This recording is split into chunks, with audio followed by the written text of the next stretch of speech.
Hello everybody and welcome, all thanks to LD Mobile. This is NBL Overtime. The Boomers and heartache, we'll get into plenty of that. But the NBL Blitz is right here, only a couple of seats before we're all going to be in Tasmania. You can get involved anytime you like. Hashtag NBL20, hashtag NBL Overtime. My name's Cameron Luke and here he is, Corey Homicide Williams, who has done such a nice thing and bought in our LD Mobile prepaid starter pack. I'll explain a little more of that. How you doing, big fella? I'm doing good. Let's do this. Liam Santa Maria, for a man with a similar age, with a lot of heartache over the years with Boomers and bronze medal games, and unfortunately another rough weekend for us. Picking myself back up off the canvas, like all the Boomers fans and Aussie Hoops fans, man, it has been brutal, those couple of losses, and we've been reflecting on it, how close we came, what went wrong, what went right, the whole campaign, and I just can't.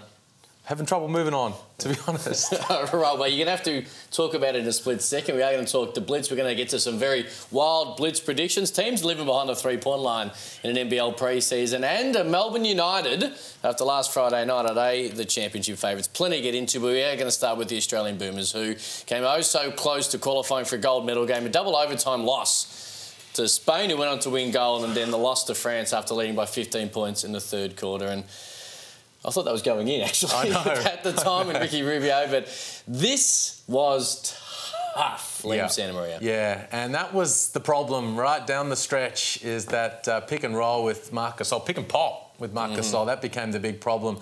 That bucket was big to kind of keep us in it in the overtime period, and it was an absolute roller coaster ride of emotions, this game. Now, obviously, the French game was not dissimilar, but this one had us oh so close to a gold medal game against a team we all think we would have been able to run over in Argentina.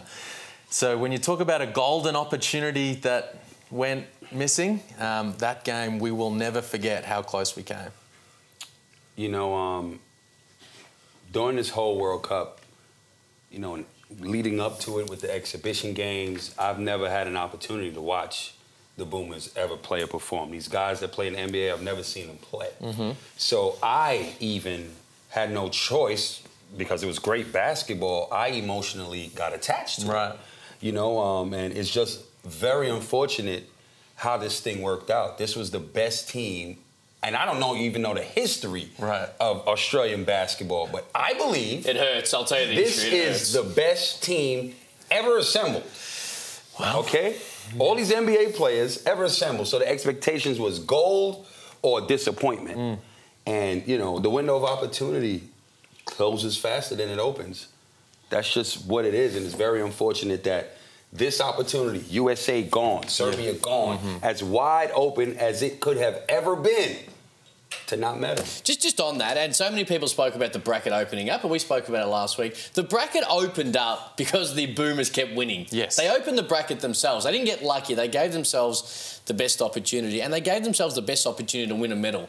A lot of, and social media really only, talking about Andre Lamanis and possible, and we spoke about the load management of minutes last week, and did that come down to play in the fourth quarter or late in the third quarter against France? Most probably, but I'll start with this. They weren't in that position without those players playing the minutes that they did leading into it. Now, if you had been able to find less minutes for the Australian stars, I'm talking Mills, Dellavedova and Ingles, they probably aren't in the position where they go undefeated and have a chance to win the gold medal, at least progress into the gold medal game. So while hindsight's a wonderful thing, we say, oh, they should have rested guys. When? Well, they had to win games. But the thing is, hindsight is a beautiful thing, and that's what you do. You need to assess, right? And I mean, you ask when, I said when here last week. I say go into that Senegal game and start Chris Goulding and Mitch Creek over Paddy Mills and Joe Ingles, right?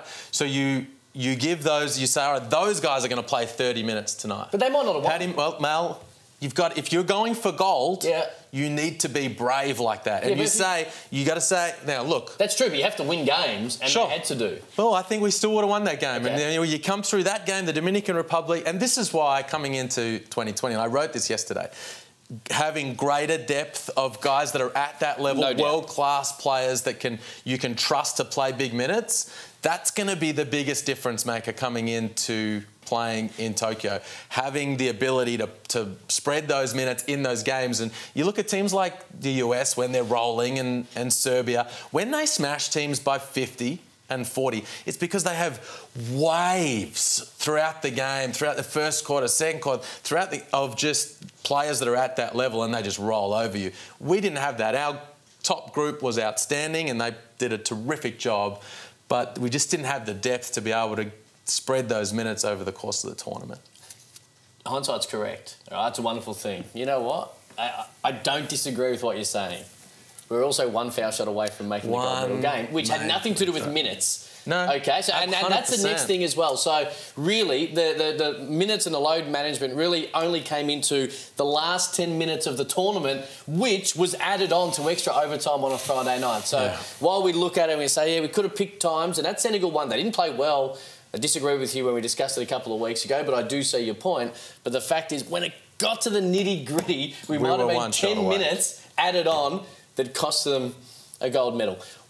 You speak about seeing this team play, 2020, and you look at this core and the guys who may or may not come in. Now, you've got to keep in mind that there are guys who are unavailable for whatever reason at this particular tournament. They may be available for Tokyo. They may not be.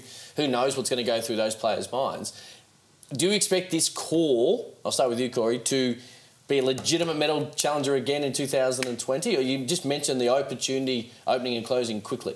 I don't think so. You don't think so what? I don't think they'll medal in Olympics. Based on what? They had their opportunity to medal and they didn't. But that's what it comes down to. Again, the window of opportunity closes faster than it opens. They should have won at least a medal. How many turnovers did they have against Spain? How many turnovers did they have against France? And they still were in a position to win the game. You get what I'm saying? Who are you going to play against like that again? You're no longer a secret. You're no longer a secret. People know you better bring your A game to play against Australia or you're taking the L. You understand what I'm saying? So you don't think USA is coming back lock, stock, and fully loaded next year after getting embarrassed? The whole world laughing at America? They're coming loaded. The crew is coming next year. You know what I'm saying? Serbia's going to have to challenge their way in, and then they're going to come loaded again. How long have you been waiting for a team like this to represent this country? 38 years. Damn right. The window of opportunity closes faster than it opens. Who's to say who's going to play next year? True, but they could also get stronger as well. I don't disagree with taking opportunities when they come, but they can get stronger, Liam Santamaria. We will get stronger. Well, you'd expect, yes. We will, 100%. And the thing is, it was no fluke that we had the opportunity to medal. It was no fluke that we had the opportunity to win gold. We are one of the top basketballing nations in the world. We are one of two teams that have finished in the top 4 of the last Olympics and World Cup, us and Spain. We're the only two teams to finish in the top 4 in both of those tournaments.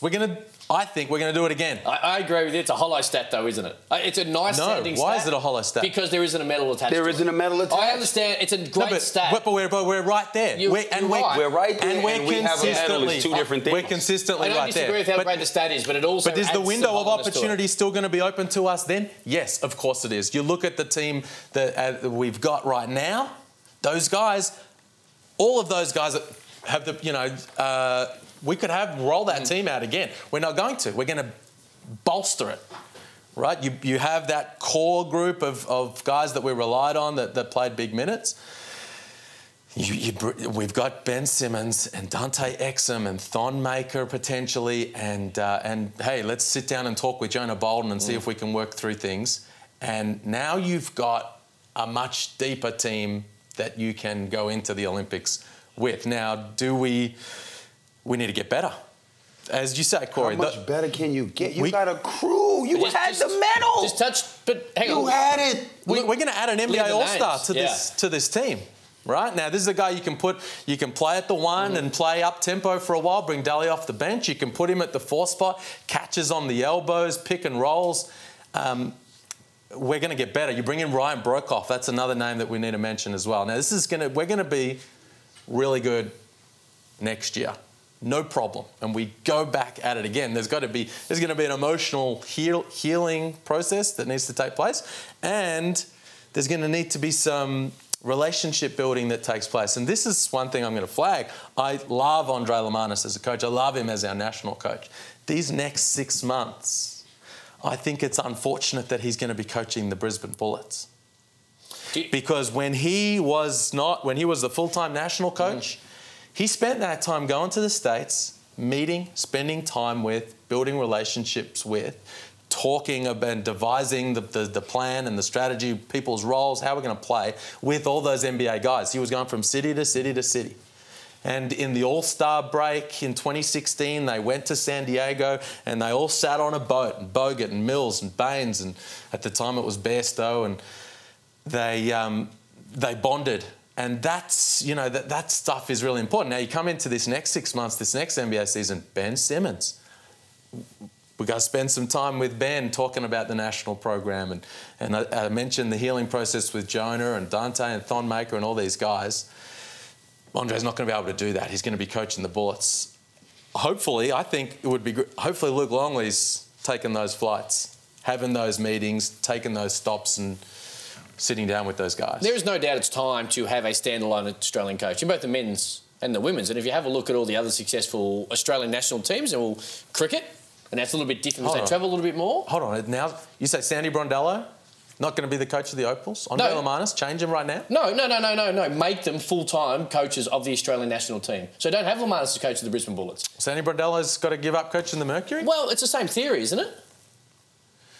If you've got players situated all around the world, which both the men's and the women's programs do, and if you look at other sports who, soccer or football, or if you look at cricket, although cricket's a little different because they travel so much, but they are all across the world building those relationships, working on the best way to go about it. And what you just touched on is the perfect example of maybe it's time to look at a standalone. Andre Lamanis is the man. I'm not He's the man to coach the team. That at all. I'm just saying maybe that's the role now, to be travel around the world, work on the relationships, make sure everyone's on the exact same page, and such a different way to be on the same page. And everyone plays in different leagues, different structures, different ways to go around it. Well, you just signed a 3-year extension with the Bullets. Yeah. But Luke Longley can be that guy for us to do that job. To an extent. He's also not the head coach, though. But I'm not saying he won't do a good job doing it. But, there's a reason that you have someone who is the head honcho. Quick question. Who plays more minutes at Tokyo, Nick Kay or Jonah Bolden? Nick Kay has been exceptional. It's going to be hard. Think about this, man. Let's be honest here. Jonah Bolden left because the young fella was getting more minutes. He probably figured, look, there's no way I'm sitting behind a guy that's not playing in the league and I'm playing behind him. So I'm out. I'm not going to do it. This is the same situation. So he's not guaranteed minutes. Nick Kay has proven. I don't even believe Nick Kay will be in the NBL next season. Not with what he did in the World Cup. That was incredible, that performance. And what next season? So why would Jonah Bolden just automatically come back and he's going to get minutes? He got to play for that. Do you mean by next season you mean the one that starts in 2 weeks? No, the season after. Season after. Okay, cool. What do you think? Here's how I think it'll play out. I mean, given everyone being healthy, right? So Sobey, Glidden, Barlow, not in the Olympic team, right? Let's say. And I think you bring in Ryan Brokoff, Ben Simmons and Dante Exum, those 3 spots. And then I think you've got Thonmaker, Jonah Bolden, Nick Kay, Jock Landale, 4 of those guys battling in camp for 2 spots. See where they're all at in 6-9 months' time and go from there. So you're sitting on the fence? I'm just saying it's, You're basically sitting on the fence. A couple of weeks ago, when I had a temperature of 51 and you put the pressure on me about the tall black, and I was sweating like I was sitting in a sauna. So what happened with Jonah Bolden wasn't good. I agree. Right? But you can heal that. Of course. And Andrew Bogut, we had similar things. Yeah. Similar things took place with a young Andrew Bogut during one of those campaigns, and we've gone through a healing process there. Ideally, everyone's buying in. You roll the ball out. We were saying, it's got to be this guy, got to be this guy. Nick Kay went to camp, turned that all on its head, and went to the World Cup and played terrifically. So you can say we're sitting on the fence, but what I'm saying, let's put those 4 in the position to battle it out and see what we come up with. I think with what Nick Kay did in the World Cup, from the way he begun to wait till how he ended it, he deserves a spot on that Olympic team. He played himself into the rotation. He was starting at the end of the game as opposed to, what's the young fella's name? Over Landale, who was starting from the beginning. He started out strong. I think any man who in that space, who nobody thought of him in that manner, to be starting at the end of World Cup, he has to be on that Olympic team. That just means the World Cup meant nothing for him if he has to play himself a spot. Like, nah, you can't. You're not rewarding him. Hard for me to admit this, but I do agree with Corey for the first time maybe ever. The thing that's so interesting to me is why you don't ever want to agree with me when I'm right. Because you're never right. I'll bust your ass one-on-one. Whoa! Any single time. We've still got that bet. Corey, you're getting emotional. Which one of you two said that Nick Kay would win the MVP of the league? Yeah, I think he's a sneaky chance. Yeah. Always gamble responsibly, but, you know, $5. I mean, he's got Bryce Cotton on his team, who's also he's an MVP candidate year in, year out. I forgot Cotton is there. I forgot Cotton. But Nick Kay, there are not going to be many four-men that are going to be able to handle him this season and keep him off the glass. Maybe Look, for me, really, from the matchup and the way that the spot is. And you're absolutely right. Those are my favorite power forwards. The best power forward in the league today is Nick Kay. First team All-NBL, championship winner, pretty much averaged a double-double or close to a double-double last year with Perth. A real important part to what they do. He came up key and big all last season for him. He's been consistent. He's great. I'm a fan of his all the way. And my man, grown man business, I'm a fan of him, Ty Wesley. But right now, Nick Kay got that edge. How happy is Troy Georgiou and Trevor Gleeson, the Perth Wildcats, that they signed him to a 3-year deal? Because, like you say, he's coming out of that World Cup and he's going to have teams looking at him, but Perth are going to say, look, we got him under contract. There's going to be a big buyout involved. So he's a free agent. He just signed a 3-year deal? No. He's got 2 more years, this year and next. Nah, that's no problem. Europe got big money. How much you want to buy? All right, well, the Boomers finished 4th and we start to pick ourselves up. We now head towards Tasmania, just over 2 weeks before the NBL regular season starts. But the NBL Blitz starts Thursday night in Tassie. The NBL overtime is going to be there in different forms. We'll explain a little bit of that later in the show. But the pre-season has started. I just want to focus on the game last week because Melbourne United, without Chris Golding, without Paul Anare, their assistant coach, without a couple other guys as well, who are going to be Shea Ely, of course, David Barlow, smacked around an Illawarra team by 40-odd points. Are they the championship favourites, Homicide? Well, for me, first of all, that's 3 for 3 right there. That's Mr. 3 for 3.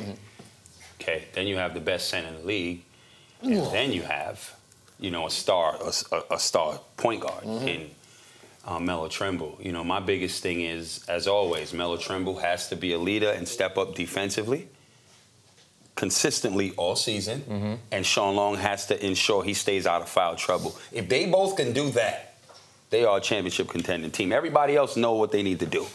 You know, money-making Mitch McCarron, he's going to do what he does. Chris Golan is coming off great form with the World Cup. He had a really good tournament. That's going to transition over right into the season. So, and we know what Casey Prather's going to do. He looks great. He's on a mission. He's on a mission. Him in Las Vegas around Summer League before he officially signed, and Liam and I couldn't believe how fit he looked. He looked unbelievable. I mean, you know, whenever you leave a league, you know, on a high like he did, went to Europe, didn't work out so well, he was injured, blah, blah, blah. You're coming back to the league, you know what to expect. You've been watching the league, right? You've been watching the league, you just left and dominated. So you're like, okay, let me see who the big dogs are over there now, okay. All right, let me come back and let these people know who I am, and, you know, actually, I've gotten better. Championship favourite, Liam? No. They're in the group. They're in the group of 3. And they've got, you know, they're going to need to all come together, right? We haven't seen that group all together. How hard do you think it'll be? Golding to come in still, be sort of reintroduced into that squad. Shea Ely's going to be integral off the bench as well. Yeah, it's going to be a juggling act for sure. But they are super stacked, like ridiculously stacked. That import trio is by far the best import trio in the league. And then you, like you say, you add Golding and McCarron and Barlow, a couple of boomers. Well, Pledger. Don't forget about Pledgehammer. Plus the best backup point guard in the league in Shea Ely. Oh, I love Shea Ely, but you cannot. He's the best backup point guard in the league. Yo, you know who you disrespecting right now? Go on. Mitch Norton. You disrespected Mitch Norton. Damian Martin got hurt a lot last season. Mitch Norton stepped in and averaged double figures. We cannot forget that. He's actually they both are actually starting point guards. I love Mitch Norton. On other teams. I love Mitch Norton. He's great. But Shea is the best backup point guard in the league. They are ridiculously stacked. Look. But Perth, the championship goes through Perth, right? I mean, you can't sit here at this desk. Man, they tough. At any point. Oh, 100%. And pretend it doesn't go through Perth. That we know. And Sydney is going to be really, really, really tough. Extremely tough. But So, we know. No, I looked at... Goes through WA. We know this. I know this. I'll never disrespect the Wildcats. We did know this. I'm with you. I'll never disrespect the Wildcats again. Ever again. No, it's a group of 3 right now, and we'll see. Can we have a bold prediction? Who the championship predicts? No, you don't. You want to sit on the fence? No. You want to sit on the fence? I'm just saying we can't. It's too talented. We can't. Oh, okay, cool. We cannot. Right, Melbourne are the clear-cut championship favourites? No, I think Sydney are, to be honest. Only because I love Didi Lozada. Mind you, I did hear that he might be here with his impersonator, so good luck trying to interview him in the next couple of years. Impersonator? Interpreter. He might have an impersonator as well, who knows? Interpreter. Anyway, LaMelo. Good one, Kat. Well, I'm thrown a little bit. Because he whacked you for sitting on the fence, and he sat on the fence like a minute later. I did not He's sit a on the smart fence. man. It's a group of 3, and you can't split them right now. It's a group of 4. I said my top 4 is that, and I said that stage 1 are those 4, those 3, including New Zealand. Move on, Cam. Interpreter. All right, hey, LaMelo Ball, 14 points on Friday night in the loss against Melbourne, but 21 points in the win in Albury against South East Melbourne Phoenix on Sunday. I'll tell you what, he looks smooth. He had a little bit of foul trouble in both games, which is something he might have to do. He's definitely going to have to adapt to, and he won't be the first player who's come to the NBL and struggled with some foul trouble, but he looked pretty good. That 20-foot floater going on Sunday. He has looked really good. He's looked really good. The ball is moving with those Illawarra Hawks right now. Obviously, this was a big loss, but his attack on the rim puts a lot of heat on the rim, and as a result, he's kind of putting the asking questions of the officials. He was awesome in this game. Look at this, Corey. That wasn't the only one, too. He hit about a few of them, and he was tough. Look at him push it in transition. The floater game is insane. It's ridiculous. So the best floater game in the league already. Just walking in, playing a couple of preseason games. I love him in transition. Look at his feel for the game, his vision. Guys are going to fill the lanes when he has the rock. And you can already see that his unselfishness, his vision, his instincts, and his passing is contagious amongst that Illawarra team. The ball is popping. And the one thing I will say, for a teenager, brand new to the league, he's already getting some superstar calls, which I'm not sure he should be getting. But no, he is the real deal, and he's in for a big, big season. Look, obviously the first game he played, they got their behinds whooped. And what that actually did for him was pretty much give him a wake-up call. The level he needs to play at, the level he's going to be going against. So for him to back up and get 21 points in the second game and a W by 11 was extremely impressive in the manner that he went about his business. The kid it literally looked like he was just playing pickup. He did. He looked like... He shot a floater from the... That Who does that? That floater... And that was nothing but net. That floater's almost unguardable. It is unguardable. If he's hitting 20-foot floaters, there's nothing you can do. He was extremely comfortable shooting it. Yeah, that's the part that is even more impressive. It wasn't like he just shot and was like, chased it really. Yeah. Like, he was just like... It was going down. This is pickup. I do this. So for me... I don't believe in hype. I need to see it with my own eyes. I don't care what nobody tells me about anybody. Let me see it. This kid is a star. There's imports right now that's not putting up those numbers in preseason. Then he had 21 today.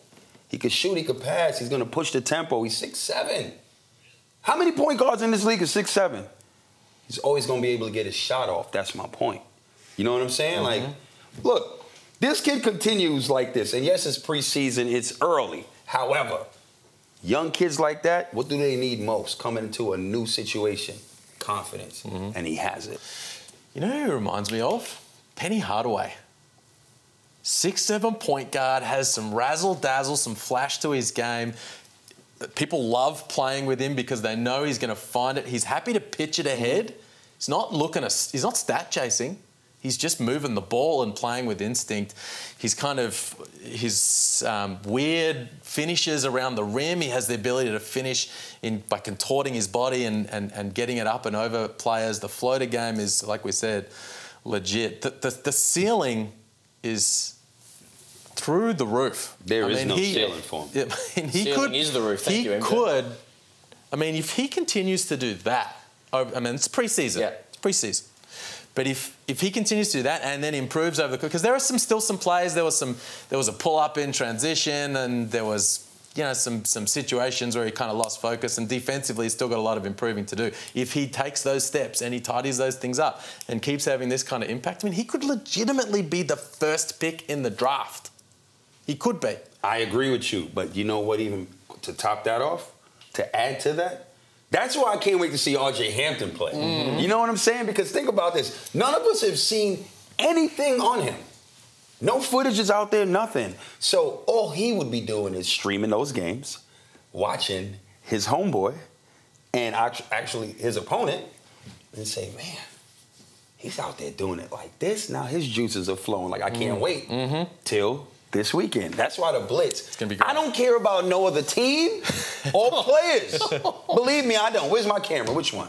You look at whatever one. Let's do this. Put the big light on it. I do not care about any other team or any other players. I'm going out there to see those two young boys play.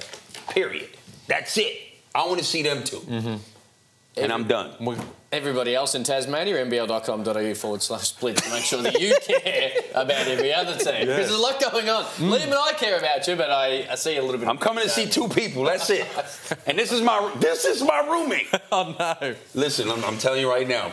Hey, I've got some 10 things o'clock, I want to say. We're done. I don't want to hear no kind of conversation. 10 o'clock? We're not pillow talking. 10 o'clock's when the show's on, man. We are not pillow talking. Grandpa? I'm just, look, you know what we got to do. How old are you? I'm just saying, I got to 10 catch o'clock, myself. lights out? Do you think this energy stays like this without rest? Without rest. I need my rest. He needs his rest and he needs his moisturiser. I need a new roommate. 10 o'clock's not going to work. Hey, my roommate likes Sky Racing. All right, Cairns won 6 games last year, and we spoke a lot about them. They were back-to-back winners over the weekend over Brisbane as well. Will they win more than 6 games this year, Cairns? I believe they will. I believe they will. Maybe 8. Still more than 6. Okay. They'll win more than 6 games. That should be a personal goal within that group to win more than 6 games. 6 games is embarrassing. You are a professional player. I like their point guard, Liam. I've watched a bit of them in pre-season. They've been in Victoria and playing a little bit against everybody down here, and a couple of games against Brisbane as well. They've played a bunch of pre-season games, the type ends. They're going to be better than people have been thinking they will be.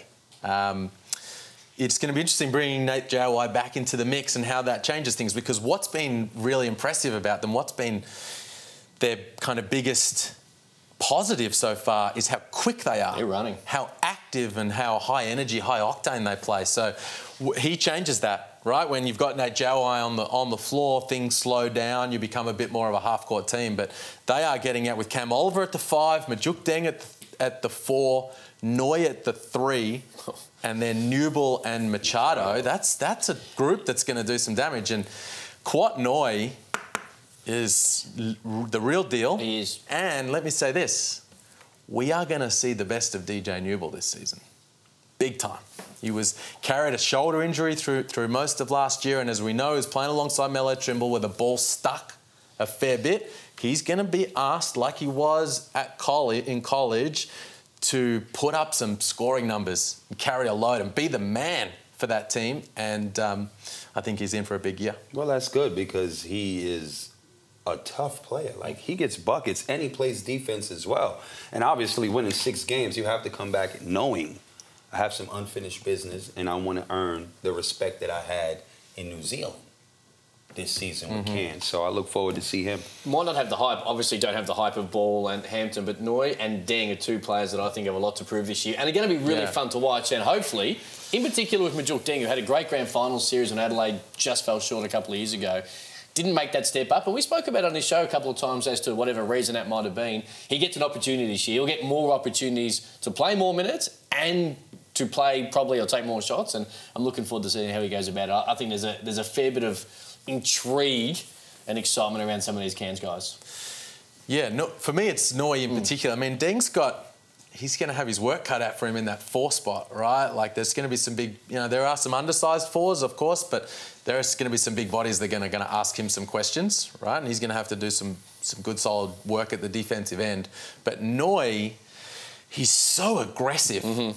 So aggressive. He's an absolute handful in transition and can shoot the ball, and he's a big, strong body. And his timing coming into the NBL for his first pro season is perfect, because the amount of NBA eyes that are going to be on this league this season are through the roof. And we've seen it before, right? Terrence Ferguson's here.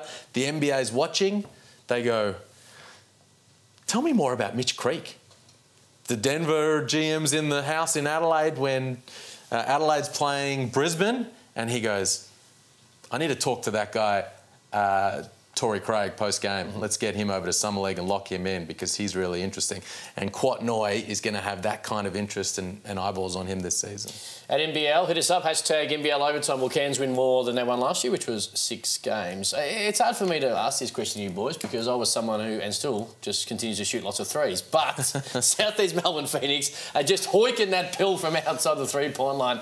It seems like they just shoot threes. Okay, so I'm not against the way that they play, but can they win? Can they win consistently? Is this viable to win more games than they lose, just jacking 3 after 3 after 3? They took 22 threes in the first half in this game on Sunday. Mitch Creek is not having it. This is not their team. Mitch Creek is not having it. I agree it's not their team, but still. Don't even worry about that. This is not their team. This is no Mitch Creek. They're just doing what they need to do. Don't even worry about that. To get by without Mitch Creek. So they're not going to be an exclusive three-point shooting team? They're going to be the best three-point shooting team in the league. Okay. I mean, John Roberson is going to put up. He's going to hit the most. He's going to have the most made threes on the year. Kendall Stevens. He's going to have the most made threes on the year, John Roberson. Kendall Stevens and Madgen are both lights out shooters. Should we bring in a prediction segment on this show? Board? Just say stuff like this? Board. Let's put a prediction board up behind us. But I like that prediction. I just think he will. But they also, they can also roll the ball into Ty Wesley. And he does grown man business from the low block, demands a double team. And then Mitch Creek adds the slashing element that team hasn't had in pre-season thus far. So don't laugh at their three-point shooting, because it's going to cause some problems. They were down at half-time. They hit 11 of 22. I know that it's probably... I'm just asking the question, if they're going to live exclusively outside the three-point line, which once Mitch Creek comes in, I know it's a different feeling. They gave up 109 points. Yeah, they did.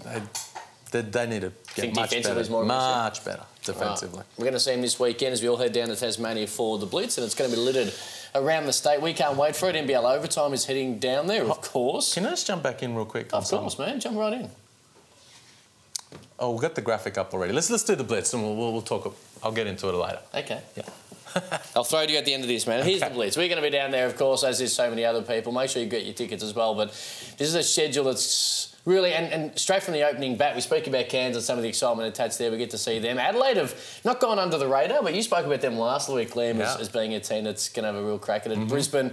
Will we see, of course, Glidden and Sobey back in the country? How much they'll play, we'll sort of see. And Lamarna's back. And then the NBL 1 All-Stars, always fun, because like you did all those years ago in Cairns, you got a point to prove. So straight from opening night, and then, of course, Hampton and Ball on that Friday night spectacular, which is going to be fun to watch. And then, of course, the three-point shootout and the dunk comp.